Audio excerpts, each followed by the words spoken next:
नमस्कार, hot topic में आपका स्वागत है। मैं हूं अखिलेश शर्मा। बीजेपी के दो नेताओं ने अपने विवादास्पद बयानों से पार्टी के लिए मुश्किलें खड़ी कर दी हैं। इनमें से एक तेलंगाना के विधायक टी राजा सिंह है, जिन्हें बीजेपी ने निलंबित कर दिया है। टी राजा सिंह को हैदराबाद में गिरफ्तार भी कर लिया गया और 14 दिनों की न्यायिक हिरासत में जेल भी भेज दिया गया है। उन पर पैगंबर मोहम्मद पर कथित रूप से गलत टिप्पणी करने का आरोप है। अपने बयानों से बीजेपी के लिए परेशानी खड़े करने वाले दूसरे शख्स हैं केंद्रीय गृह राज्य मंत्री अजय मिश्रा टेनी, जिन्होंने किसान नेता राकेश टिकैत को 2 कौड़ी का आदमी बता दिया।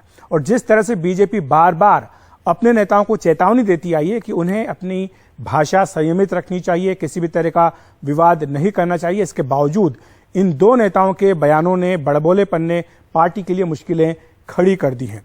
और आपको बताएं कि बीजेपी लगातार अपने नेताओं को समय समय पर चेताती रहती है कि उन्हें बयानबाजी नहीं करनी चाहिए, लेकिन इन दोनों ही नेताओं के बयानों से बीजेपी परेशान दिखाई दे रही है। और ये बीजेपी ने उसके बाद कार्रवाई की है, जिसमें कि आज टी राजा सिंह, ठाकुर राजा सिंह को सस्पेंड कर दिया गया है। और इन दोनों ही नेताओं के बयानों से बीजेपी साफ तौर पर परेशान दिखाई दे रही है। और इसके बाद अब बीजेपी ने इस मामले में कार्रवाई की है। और टी राजा सिंह का देख लेते हैं आखिर उन्होंने किस तरह से विवाद खड़ा किया है। जिन्हें निलंबित किया है बीजेपी ने, उन्हें नोटिस भी जारी करके कहा गया है कि क्या आप को पार्टी से निकाल न दिया जाए, और इन्हें निष्कासन की चेतावनी दी है। कहा है कि 10 दिनों के भीतर आप इस नोटिस का जवाब दीजिए। और कॉमेडियन मुनव्वर फारूकी का एक कार्यक्रम था जिसको लेकर के ये विरोध कर रहे थे, और इन्होंने विरोध में कई आपत्तिजनक टिप्पणियां की, जिसके बाद ये सारा विवाद खड़ा हुआ है। इसके बाद गिरफ्तारी की मांग को लेकर कल हैदराबाद में रात भर प्रदर्शन होता रहा, जिसके बाद आज सुबह गिरफ्तारी राजा सिंह की गई। विभिन्न धाराओं में उनके खिलाफ मुकदमा दर्ज किया गया है। और इन्होंने सोशल मीडिया पर अपना जो विरोध का वीडियो था उसे अपलोड कर दिया था, जिसके बाद ये गिरफ्तारी हुई। ठाकुर राजा सिंह के बारे में बता देते कि आखिर ये है कौन। ये गोशा महल तेलंगाना की विधानसभा सीट है, वहां से विधायक हैं, दूसरी बार जीते हैं टी राजा सिंह, यानी लोकप्रियता इनकी वहां पर काफी है।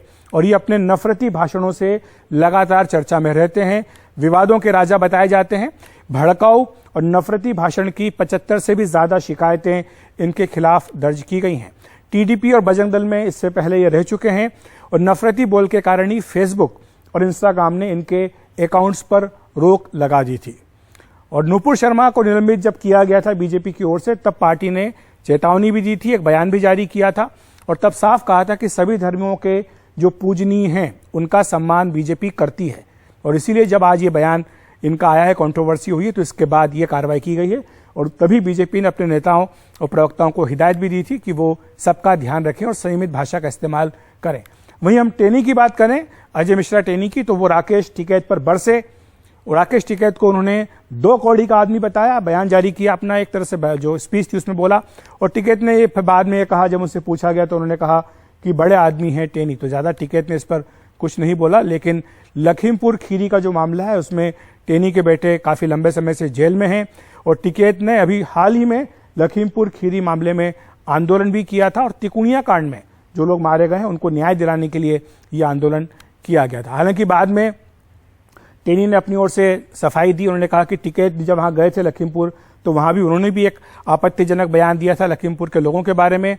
उसी के जवाब में उन्होंने कहा है, और उनका जो बयान था टिकैत का, उसका स्तर ठीक नहीं था। ये अजय मिश्रा टेनी की सफाई आई है। और साथ ही उन्होंने ये भी कहा कि जो टिकैत आरोप लगा रहे हैं वो सारे आरोप गलत हैं। तो दो नेता बीजेपी के, दोनों के ही कारण आज पार्टी को एक तरह से शर्मिंदगी का सामना करना पड़ा। एक मामले में तो पार्टी ने कार्रवाई की, और अजय मिश्रा टेनी के मामले में खुद टेनी ने आकर के सफाई दी है। तो क्या बीजेपी की हिदायत के बावजूद पार्टी के नेता जो लक्ष्मण रेखा है उसको बार बार लांघ रहे हैं? ये आज हमारा सवाल है। और चर्चा करने के लिए हमारे साथ तहसीन पूनावाला है, राजनीतिक विश्लेषक, साथ ही गीता भट्ट हैं, वो भी हमारे साथ जुड़ गई। आप दोनों का बहुत बहुत स्वागत है एनडीटीवी इंडिया पर। सबसे पहले गीता जी आपके पास आना चाहूंगा, क्या कारण है कि पार्टी तमाम हिदायत देती है, बार बार कहती है कि आप संयमित भाषा का प्रयोग करें, इसके बावजूद भी ये नौबत आती है कि विवादास्पद टिप्पणी के कारण विधायक को पार्टी से सस्पेंड करना पड़ता है? देखिए, आपने बिल्कुल ठीक कहा कि जो लोग सार्वजनिक जीवन में होते हैं उन्हें अपने व्यवहार और अपनी भाषा पे बहुत संयम रखना चाहिए। और जो ऐसा नहीं करते, तो जो भी एक ऐसे राजनीतिक दल है जो अपनी जिम्मेवारी समझते हैं कि उन्हें इसमें कहीं ना कहीं कोर्स करेक्शन लाने की आवश्यकता है, तो वो उस पर कुछ निर्णय लेते हैं। लेकिन कई ऐसे भी राजनीतिक दल हैं जिनके अपने विधायक इसी प्रकार के कोई बहुत ही भद्दी टिप्पणियां जो हिंदू देवी देवताओं पर करते हैं, लेकिन उन पर कोई इस प्रकार का कोई भी किसी प्रकार की जिम्मेदारी ऐसे राजनीतिक दल नहीं समझते हैं। जिसका एक उससे छोटा सा उदाहरण मैं अकबरुद्दीन ओवैसी जी का यहाँ लेना चाहूंगी, जिन्होंने एक बहुत बड़ी सभा में हिंदू देवी देवताओं के लिए बहुत ही जो है अपमानजनक तरीके से बात कही, और उसके बाद एक लाइन पढ़ना चाहूंगी, कहा कि इस मुबारक महफिल में मैं मनहूस नाम नहीं लेना चाहता। अब बताइए, इस प्रकार के अपशब्द भी एक राजनीतिक दल के विधायक हैं, वो उन्होंने लिए, लेकिन उनके राजनीतिक दल इसमें कोई कार्यवाही करेगी भी नहीं। ये आप भी जानते हैं, मैं भी जानती हूँ। पर कुछ राजनीतिक दल जो समझते हैं कि उनकी ये जिम्मेवारी है, वो इस प्रकार के, अगर उनके जो नेता हैं अगर वो कुछ इस प्रकार की बयानबाजी कर रहे हैं जो ठीक नहीं है, तो उस पर कोई ना कोई एक्शन लेना चाहिए। ठीक है, गीता जी हमारे साथ तहसीन पूनावाला जी भी हैं। तहसीन जी, आपने सुना गीता जी को, साथ ही जो तमाम नेताओं ने बयान दिए उसका भी मैंने जिक्र किया। क्या आपको लगता है कि जो बीजेपी ने आज कार्रवाई की है राजा सिंह के खिलाफ, ये महज खाना पूर्ति है? क्योंकि इससे पहले जो उनका इतिहास रहा है, कई बार वो इस तरह के विवादास्पद बयान देते रहे, यहाँ तक कि फेसबुक, इंस्टाग्राम पर जो उनके अकाउंट है उनको भी लॉक कर दिया गया था।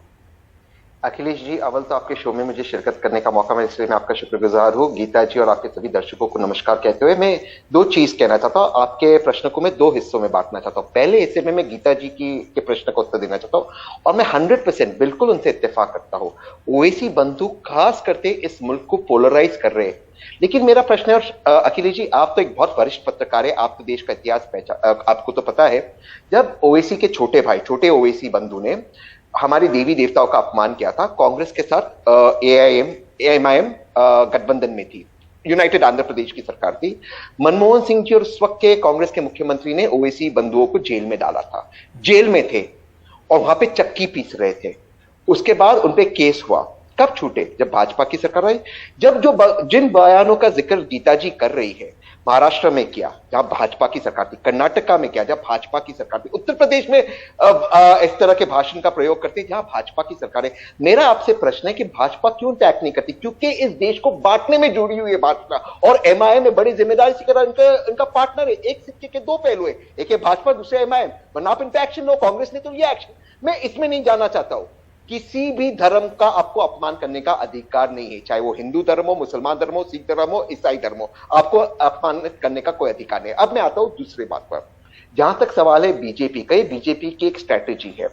राजा सिंह जी ने पहली बार तो कोई इस तरह के बयान वो दे नहीं रहे, इसके पहले भी उन्होंने कंट्रोवर्शियल बयान दिया। क्या हुआ उसका? चलो राजा सिंह जी को छोड़ दीजिए, हम आते अजय मिश्रा टेनी पर। अजय मिश्रा टेनी के बेटे ने किसानों को कुचला, रौंदा। वो वीडियो सबसे पहले मैंने ट्वीट किया था, मेरे पे पुलिस कंप्लेंट हुई, भागे उन्होंने पुलिस कंप्लेंट विड्रॉ कर दी क्योंकि वीडियो सही था। अजय मिश्रा टेनी को आपने पद से नहीं निकाला जब उसने किसानों की जान ली। आज वो एमओएस होम है। सिर्फ एक्शन, कौन सा एक्शन आपने उन पे लिया? चलो उनको छोड़ दीजिए। क्या प्रज्ञा ठाकुर भी फ्रिंज एलिमेंट है? प्रज्ञा ठाकुर पे मेरे प्रधानमंत्री, हमारे प्रधानमंत्री ना मोदी जी, उन्होंने कहा मैं हृदय से उन्हें माफ नहीं करूंगा। उसके बाद क्या हुआ? आज भी वो पार्लियामेंट है, उनको एमपी का टिकट दे दिया, एमपी बना दिया। अमित शाह जी ने कहा प्रेस कॉन्फ्रेंस में 10 दिन पे उन पर कार्रवाई होगी। क्या कार्रवाई हुई? गीता जी का जवाब ले लेते हैं। तहसीन जी, आपने काफी लंबी एक लास्ट लाइन कह दूं गीता जी, फिर उसको उत्तर दीजिए। इन सब चीजों को छोड़ दीजिए। मेरे खुद के प्रधानमंत्री जी ने झारखंड में जाकर कहा हम दंगइयों को कपड़ों से पहचानते, शमशान कब्रिस्तान की बात की, उन पर क्या एक्शन हुआ? तो देखिए ये टॉप डाउन अप्रोच है भाजपा का, और भाजपा को खुद गीता जी काफी लंबी फेहरिस्त उन्होंने बताई है। कहते हैं कि बीजेपी के डबल स्टैंडर्ड है, बीजेपी का सेलेक्टिव अप्रोच है। जब इस तरह की बातें आती है, नफरती भाषण जो है या इस तरह के जो बयान आते हैं इनके खिलाफ कार्रवाई करने को लेकर, क्या यह बात इस मामले में दिखाई दे रही है कि राजा सिंह के खिलाफ जो कार्रवाई की है इससे बीजेपी संदेश देने में कामयाब हो पाएगी कि वो इस तरह के भाषणों को, बयानों को बर्दाश्त नहीं करती है? देखिए, जो जिस प्रकार से कार्रवाई करी गई है उससे ये मेरे ख्याल से स्पष्ट है कि भाई आप जो भी एक राजनीतिक दल का हिस्सा है, उनको किसी एक सीमा है उसको लांघने का आवश्यकता नहीं है। परंतु मैं तहसीन जी को ये मैं बात याद दिलाना चाहूंगी कि आज वो इस बात को कह रहे हैं और वो हितैषी अपने आप को समाज के बड़े हितैषी के रूप में कांग्रेस पार्टी को रखना चाह रहे हैं। तो मैं उनको याद दिलाना चाहूंगी कि किस प्रकार से कपिल सिब्बल जी ने अदालत में सर्वोच्च न्यायालय में जब राम जन्मभूमि का मुद्दा चल रहा था, तब किस प्रकार से उन्होंने कहा था कि हम नहीं चाहते 2019 के चुनाव के बाद इसका फैसला आना चाहिए, उससे पहले नहीं आना चाहिए। किस प्रकार से जब यूपीए की सरकार थी और उस समय जब राम जन्मभूमि की बात का किस्सा चला, किस प्रकार के उनके नेताओं की प्रक्रिया थी, ये उनको याद करने की आवश्यकता है। साथ ही साथ ये भी एक चीज ध्यान में रखने वाली है कि समाज के जो इस प्रकार के जो कई ऐसे जो तत्व अपने आप को कुछ जो है कहते हैं कि वो कॉमेडी करते हैं, या इस प्रकार के लोग जो कि हिंदू देवी देवताओं का अपमान करते हैं, उनके विरोध में क्या कभी हमने कांग्रेस पार्टी को सामने आकर जो है बोलते हुए देखा है? जी। अभी भी जिस प्रकार से हैदराबाद में हम सभी जानते हैं कि वहां पे एक जो कॉमेडी शो करने वाले व्यक्ति है मुनव्वर फारूकी, उनके लिए 1000 से ज्यादा पुलिस लगाई गई। गीता जी, माफी चाहूंगा, मेरे पास समय की कमी है, तहसीन जी का जवाब ले लेते हैं जाने से पहले। तहसीन जी, लेकिन क्या आप मानते हैं कि बीजेपी ने आज जो कार्रवाई की है टी राजा सिंह के खिलाफ, इससे एक मिसाल बनेगी और पार्टी के वो तमाम नेता जो लगातार विवादास्पद बयान देने की कोशिश करते हैं, उनको एक कड़ा संदेश पार्टी दे पाएगी? हाथी के दांत दिखाने के और खाने के अलग होते हैं। ये बीजेपी ने राजा सिंह जी पे इसलिए कार्रवाई की क्योंकि वो इंटरनेशनल कंडेमनेशन से डरते, वरना मेरे एक प्रश्न का जवाब गीता जी ने नहीं दिया कि जो व्यक्ति, हमारे प्रधानमंत्री जी ने कहा कि मैं 10 दिन में प्रज्ञा ठाकुर पे कार्रवाई करूंगा, मैं उन्हें हृदय से माफ नहीं करूंगा, अमित शाह जी ने किया, वहां पे क्यों नहीं किया? खुद प्रधानमंत्री जी के बयान मैंने आपको सुनाया। क्या आप उन बयानों से इत्तेफाक रखते हैं? मैं कपिल सिब्बल के बयानों से इत्तेफाक नहीं रखता। आप में गट से कहने को मैं प्रधानमंत्री जी के बयान से इत्तेफाक नहीं रखती, मेरे में गट से कहने को, मेरे में ये गट से कहने को किसी का अपमान नहीं होना चाहिए। आप लोग एक वर्ग के अपमान को एनकरेज करते हो, यही फर्क है गीता जी। हम भारत को जोड़ना चाहते हैं, भारत को तोड़ना चाहते हैं। जोड़ने की बात जो अभी आप पदयात्रा पे ना जाए, आपकी पदयात्रा कांग्रेस पार्टी को मैं बिल्कुल जोड़ना चाहता हूँ। अध्यक्ष ढूंढ लीजिए, पहले सालों से प्रयास कर रहे हैं कि पार्टी का एक अध्यक्ष मिल जाए, तो पहले अध्यक्ष ढूंढ लीजिए, उसके बाद भारत को भी जोड़ने का पूरा प्रयास करिएगा। ठीक है, बहुत बहुत धन्यवाद आप दोनों का हमारे साथ जुड़ने के लिए, चर्चा करने के लिए। हॉट टॉपिक में फिलहाल एक ब्रेक ले रहे हैं, ब्रेक के बाद बताएंगे दिल्ली में आम आदमी पार्टी और बीजेपी लगातार बने हुए हैं आमने सामने।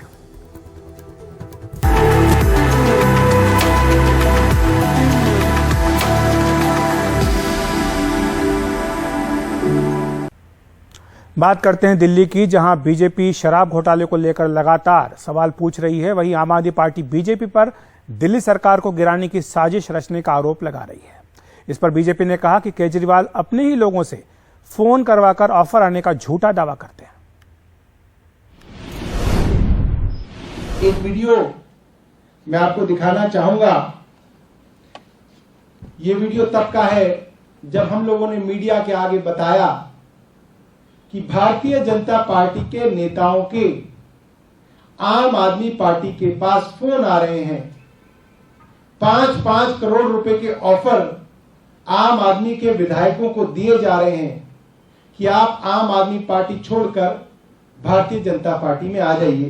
मैंने आज एक अपना वीडियो ट्वीट किया है, अगर आप उसको देखें, कि ये खुद ही अपने लोगों को पंजाब से बुलाकर बॉर्डर के पास खड़ा करा के उनको सिम कार्ड देकर और फोन करवाते थे और उसको वो बोलते थे कि हमको ऐसी ऑफर आ रही है। तो जरा आप जो उन्हीं का आम आदमी पार्टी का कार्यकर्ता था वही ये सारी बातें बता। वैसे तो उनका एक एमएलए खुद आरोप लगा चुका है कि 20 करोड़ रुपए टिकट के लिए मांगे जा रहे थे। हमारा आरोप नहीं है, उनकी पार्टी के सिटिंग एमएलए ने आरोप लगाया, इसलिए मगर हम उसमें नहीं जाना चाहते।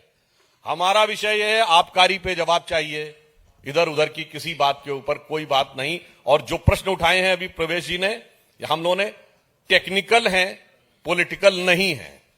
टेक्निकल का जवाब टेक्निकल चाहिए। तो हॉट टॉपिक में इतना ही। नमस्कार।